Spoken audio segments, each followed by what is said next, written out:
Hello everyone and welcome to my channel. My name is Kalicatv and you're gonna be a craftier person after watching this video. Doing as my manager says. For a little background, I used to work for a job for 3 years and I was promoted to be a shift manager. I'm basically a cashier that gets the privilege to count the safe. In any case, I got to softly order other co-workers on what I think will make the store run efficiently, but when it comes to anyone actually following orders, the store manager is the one in charge of them.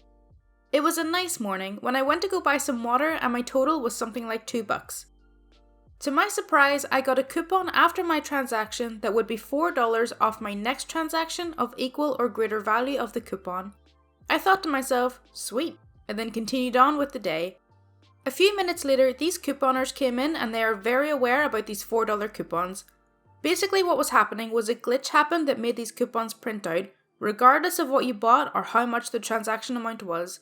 These couponers knew this, and what they were planning to do was hilarious to me. We sold small packs of Skittles that cost 67 cents. A case of them had 30 of these packs in them. Why is that relevant? These two women had 2 cases of these Skittles each and wanted to buy each pack of Skittles individually so they could get an F-load of these coupons.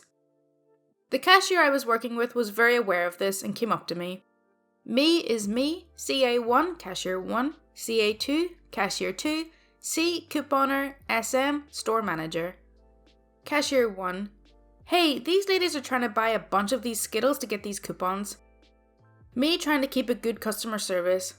Oh, well tell her she can have 1 or 2, but we can't allow her to do that many. At this point I go into the office and tell the store manager about the coupon glitch and he looks at me confused. There is no way buying 67 cents would spit out a $4 coupon. I show him my receipt from earlier. I bought some water for $2 earlier and he gave me one. Huh. Well, they're pretty smart for taking advantage of such a great situation. They can buy as much as they want. Now, listen. As someone who hated when couponers came into the store, I heard my store manager tell me this and I was completely dumbfounded. I looked him in the eye and I just stared at him for a solid minute. In my head, I was screaming, "Are you an effing idiot?"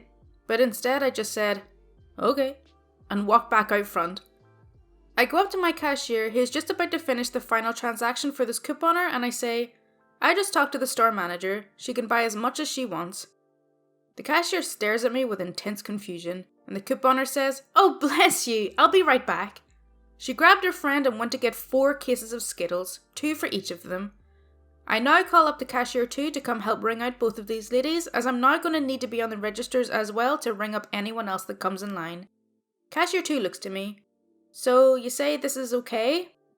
"No, store manager says this is okay."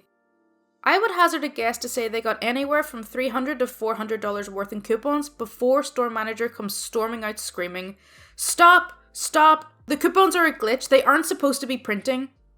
He explains to the ladies that the coupons were not supposed to print out and that it was a glitch, almost as if I hadn't already mentioned that.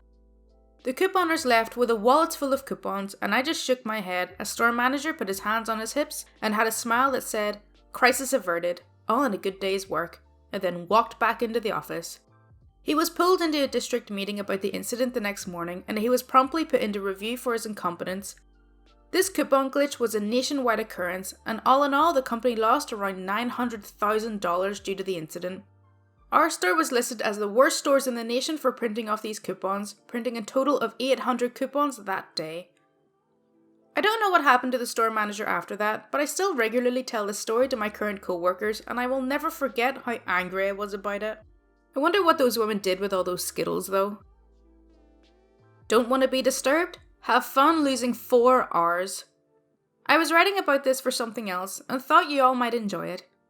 Edit. Yes, it should be losing, not loosing. Man, my dyslexia. Damn it to heal. I work on the railway as a guard, so my job involves checking and selling tickets, giving people travel information and advice, and most importantly, keeping them safe and looking after them if there's an emergency. Sometimes this means telling them off if they got their feet on their seats as well. I was working a train down from London one afternoon, checking tickets and trying to be helpful, when I came across a gentleman in an otherwise empty coach who had his feet on the seats and massive noise-cancelling headphones on his head. I asked if I could see his ticket, and if he'd be so kind to remove his feet, but of course, he couldn't hear me. I asked again, slightly louder, and again he ignored me. I took my carriage key and used it to rap upon the window, creating a loud and clear knocking sound that normally cuts through headphones and sleep alike. But even this did nothing. So, the final resort, I took a firm grasp on the back of his seat and gave it a shake. This was enough to get his attention. "Good afternoon, sir," said I. "Tickets, please, and would you mind keeping your feet off the seats?" "What the F do you think gives you the right to disturb me?" he said. "Well, sir, it's my job to check your tickets, so if you'd be so good to show me yours, I'll be happy to leave you alone. But I still need you to take your feet off the seats." "Oh, F off, you Jobsworth," he said, while getting on his ticket. "I don't want to be disturbed again, do you understand?" "Absolutely, sir, but please, take your feet off the seats. Or how about we put a newspaper down first? Or you could take off your shoes, perhaps?" Grumbling, he found an old newspaper and spread it out on the seat opposite, before placing his still-be-shoed feet back up.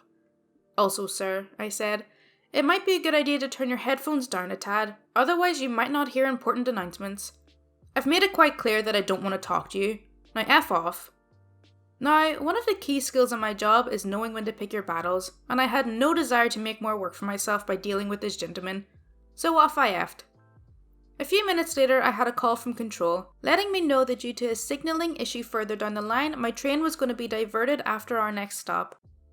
As a result, we would be missing out about 90% of the stations that we had been due to call at, and would be running directly to our final destination.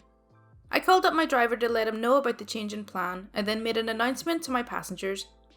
"Good afternoon, everyone, this is your guard speaking. I have just received word from control that due to a signalling issue at Station B, this train will now be diverted between Station A and Station G, and will no longer be calling at Station B, Station C, Station D, Station E, and Station F. We will instead be running fast directly to Station G. Any passengers for Stations B, C, D, E, or F should change at Station A.